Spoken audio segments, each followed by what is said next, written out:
अदावर्स दोस्तों, उत्तर प्रदेश में 2022 का विधानसभा चुनाव संपन्न हो चुका है। एग्जिट पोल आना शुरू हो गए हैं। लोगों में अजीब सी बेचैनी हो गई है।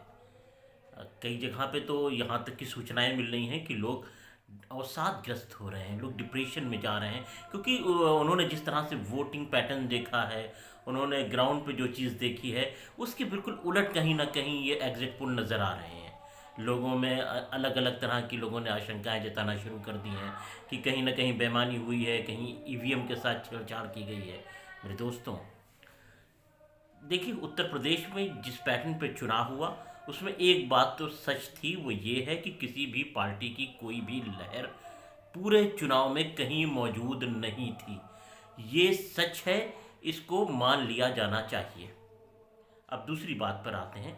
लेकिन हाँ, ये दूसरी तरफ, एक तरफ जहाँ ये बात थी कि किसी पार्टी की लहर पूरे चुनाव में मौजूद नहीं थी, वहीं ये भी सच है कि सरकार के प्रति बड़ी पैमाने पर नाराज़गी भी मौजूद थी।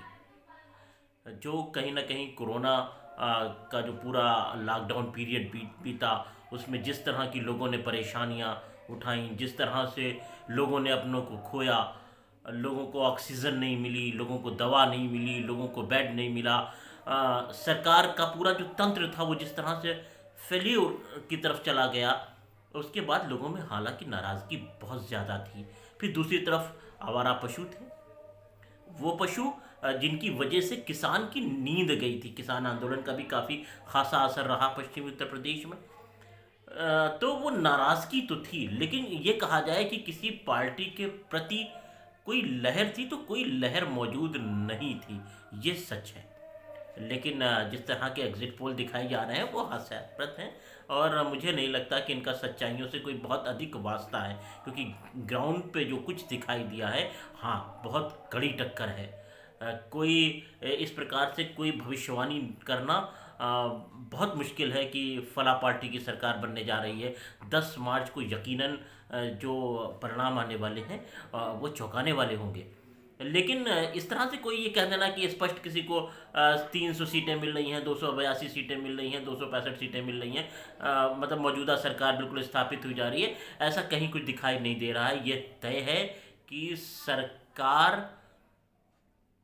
को बहुत गहरा डेंट लगा है।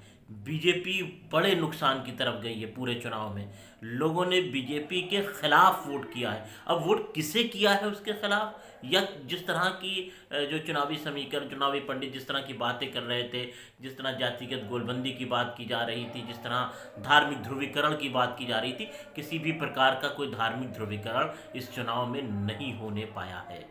ये एक अच्छी बात है, ये एक अच्छा संकेत है। उत्तर प्रदेश की राजनीति में इस बार लोगों ने जो धार्मिक ध्रुवीकरण था उसको नकार दिया है। ये एक अच्छा संकेत है भारत की स्वस्थ राजनीति के लिए, और लोकतंत्र के और अधिक परिपक्व होने के लिए ये एक बेहतरीन संकेत है कि किसी भी प्रकार का धार्मिक ध्रुवीकरण कहीं नहीं दिखाई दिया।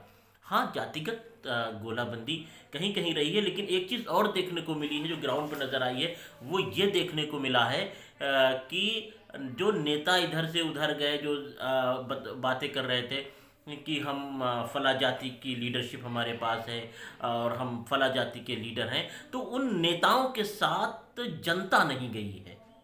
इस बात पर गौर करने की ज़रूरत है कि नेता ने दल बदला है। नेता ने कहीं गठबंधन किया है, किसी गठबंधन से निकल के किसी दूसरे गठबंधन की तरफ गया है, या किसी एक पार्टी में होते हुए दूसरी पार्टी को ज्वाइन किया, दल बदल हुआ है, लेकिन उसके साथ उसकी जनता नहीं गई है। ये एक बड़ा ये मतलब यूँ कहें कि चेंज है कि नेता तो गया है, लेकिन नेता के साथ जनता ट्रांसफ़र होती नहीं दिखी है। ये बड़ा बड़ा बदलाव है। इसको भी नज़रअंदाज नहीं किया जा सकता। इसी के साथ पूरे चुनाव में मतलब ये कहा जा सकता है कहीं कहीं किस किस सीट पे चौकोड़ी संघर्ष है, कहीं त्रिकोणी संघर्ष है, तो और ज़्यादातर जगहों पे नेक टू नेक फाइट है, और वो फाइट इतनी टाइट है कि मार्जिन बहुत कम होने वाला है। तो किसी भी प्रकार की घबराहट की ज़रूरत नहीं है। इन एग्जिट पोल्स को देख के किसी अवसादग्रस्त हो जाने की ज़रूरत नहीं है, और ये बात मान के चलना चाहिए कि ये सभी एग्जिट पोल फेल होने जा रहे हैं। 10 मार्च को ये जितने भी एग्जिट पोल्स आए हैं, इन सब को लोग नकारते हुए दिखाई देंगे। जनता ने जो संदेश दिया है, जो ईवीएम के अंदर संदेश गया है, वो इससे मेल नहीं खा रहा है। इसलिए सावधानी बरतने की ज़रूरत है। ये बात मुझे नहीं कहनी चाहिए, लेकिन मैं फिर भी कहूँगा कि हताश और निराश होकर ऐसा नहीं करें कि लापरवाह हो जाए। लापरवाह नहीं होना चाहिए।